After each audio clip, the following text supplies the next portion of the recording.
There Hi. she is. Hi. How are you? I'm so good. How are you doing? I feel like you're lying. I don't know why. Are you kidding? I'm just messing with you. Oh, okay. It is such an honor to meet you. By the way, I know we're going to be talking all about Love Bites and your new music and your album, but I got to tell you that one of my favorite Nelly Furtado songs is Powerless. Oh, that's so, it kind of breaks my heart in a way because sometimes we play it in my shows and then I feel like every time I don't play it, I hear from somebody being like, she should have played Powerless.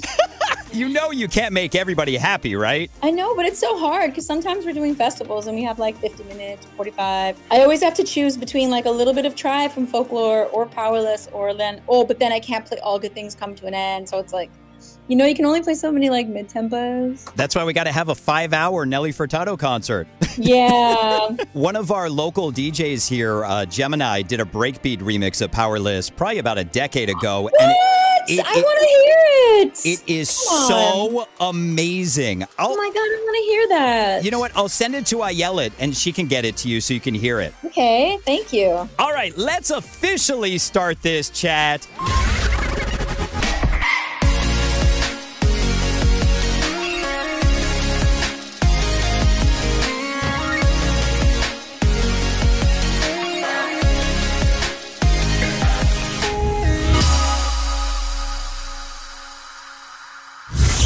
Nelly Furtado, the icon, welcome to America's Dance 30 for the first time. Hey, this is me. How are you? This is me. It is such an honor finally meeting you. Congratulations on all the success of Love Bites with Tove Lo and SG Lewis. Thank you very, very, very, very much. I'm happy for our little gang of club kids. Can I just tell you how awesome it is that you're not only having a resurgence, but you're having a resurgence in dance music? That is so awesome. Takes me way back to like 1997. I was that kid making dance tracks with my friends in their basements and in Toronto, making trip hop and going to raves. And it couldn't get any better, to be honest, to be back doing it this way. I literally like Dom Dalla and I like manifested Eat Your Man in Philadelphia. And I was like, Dom, no, I know you're like producing stuff for me. Like he's got some records on my new one, but my new album coming out. But like at the time I was like, Dom, but also, etc. I would like a song with you for the clubs. We need a song for the raves. We need a song for the clubs. And like, he just like understood the assignment and he had this beat, the Eat Your Man beat. And yeah, we were in this Uber stuck in Philly traffic from downtown to the suburbs for an hour with our friend Angeli. And the Uber driver was like, did you make this beat? I really like it, to Dom. And he's playing it on his laptop in the back. And then like Angeli is just like, I'll eat your man, devour him whole. And I'm like, whoa, really? Am I going to just like reference all my old songs? And I'm like, why not? And so I don't know. It's just, to be honest, it's just been so fun because then, fast forward like us post Lollapalooza playing it in a club, in Chicago and being like, damn, we really did this thing. Or in Ibiza last summer or at Coachella, It's just been surreal. And I'm so happy. And the thread, with like, he was friends with SG Lewis, but like me and SG Lewis, I met SG Lewis around the same time Dom met SG Lewis. We all performed together that night. My first show in 5 years in Australia called Beyond the Valley Festival.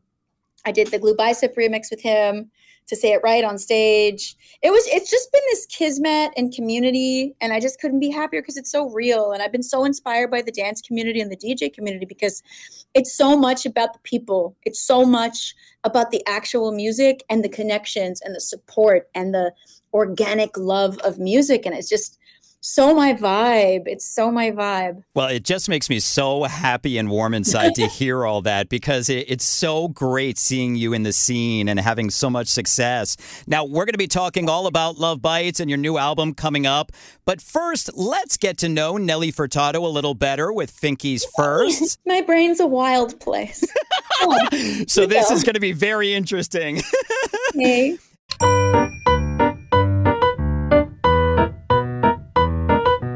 Now, I love finding out the origin story of artists. P.S. It is great chatting with a fellow Canadian. I was actually born in Montreal. Oh, do you speak French? Un petit peu. I've forgotten. Yeah, I have forgotten a lot. I speak Portuguese and Spanish, but I don't really know a lot of French. Well, now you're showing off. So normally, my first question is, when you were growing up, was music the first thing you wanted to do? But you've been singing since pretty much birth, right?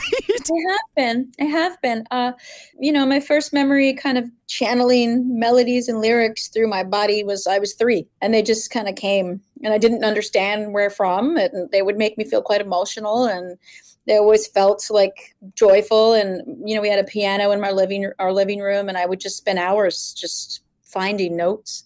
And then I started playing instruments, and actually to be honest, my first time on stage, I was only 4 years old. And I sang for 300 people in my church community, and I loved it immediately. And I just had a vision. But when you were growing up, was there anything else you wanted to do, or was music always it? Yeah, I wanted to be in the Olympics. I wanted to run 100-meter. I loved it. And so I'd watch the Olympics. I wanted to be a figure skater, and I would put my own, make my own little cards with 8 out of 10, 10 out of 10, or like the different categories they had for judging it. I wanted to be a fashion designer. I used to do fashion designs. Yeah, just different things that I wanted to do. Oh, I wanted to write books. I almost went to university for creative writing instead of pursuing music. Well, the Canadian judge would definitely hold up a 10 right now. 10 out of 10. Now, are you a fast runner? I'm not bad, but to be honest, I'd be the anchor on the B team. So I was always the 5th fastest in the crew. You know what I mean? The 5th fastest in the class. I wasn't quite fast enough. But the anchor is probably the most important part. I used to run 400 meter actually, which is really good to build your stamina. To 400 meters, tough. You have to have stamina to run fast with 400 meters. How did I never know this about Nelly Furtado? Yeah, it's true. Now, was using your real name always the first choice when you were deciding on your artist solo project? Because I know you started as a duo when you were first starting out in music. I did kind of, I had a partner, a producer partner, and his name was Talis Newkirk, and he had a hip hop group. He also produced, and I was 17 years old, spending my checks I got from doing customer service in an alarm company. Wireless alarms, which they break a lot, and so I was really busy in customer service. But at nighttime, I would take the streetcar in Toronto downtown, and he had the studio. I would pay for studio time, and I would just record these trip hop tracks. But when you were deciding on the solo project, were you always going to go with your real name, or were there other choices? Oh yeah. I thought maybe Nelly, just my first name, or I almost called this album Kim. My new album, which is my middle name, but I didn't because then I can't use it anymore. But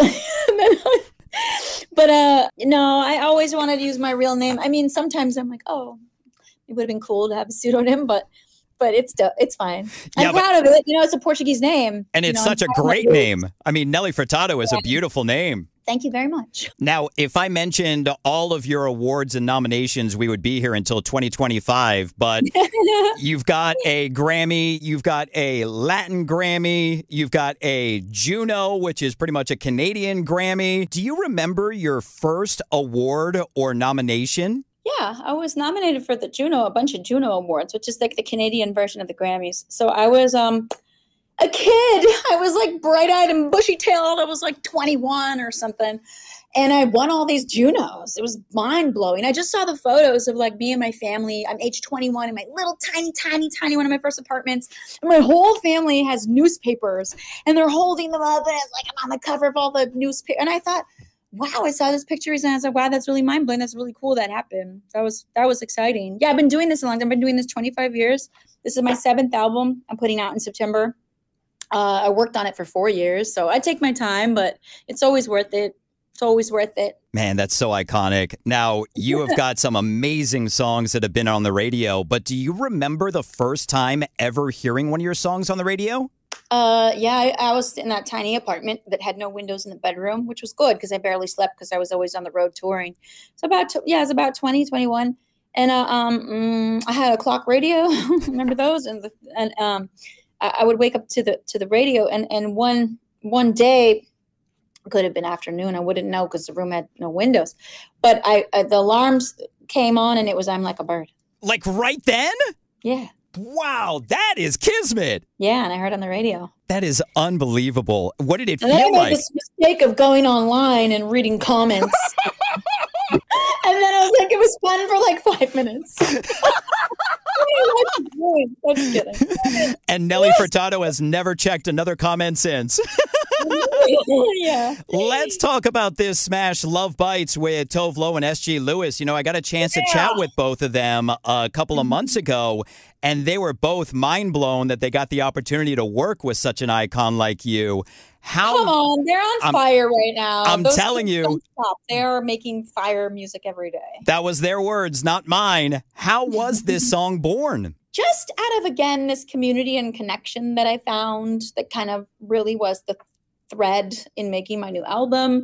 S.G. Lewis reached out to me a couple years ago and said, you know, do you want to make music with me? And so we started corresponding text message.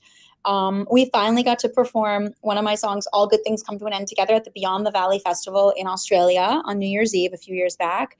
And I started a song with him, and it had a cool vibe, and I thought he had forgotten about it, but he sent it back to me one random day a year later, and he was like, hey, like, I really like this vibe on the verses, but like, and I changed the beat, but like, do you want like one of my friends to give a go at the chorus? And I said, only if it's Tove Lo.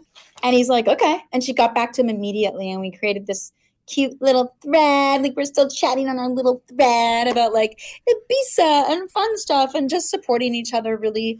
But it's a sexy song, and no one can kind of bring that unbridled, sexy, badass, free girl energy like Tove. I just think she's so singular in that way. And so she really brings that out in me, you know? And I think it was fun to feel free in that way. Like at the video shoot, we actually forgot we were shooting a video.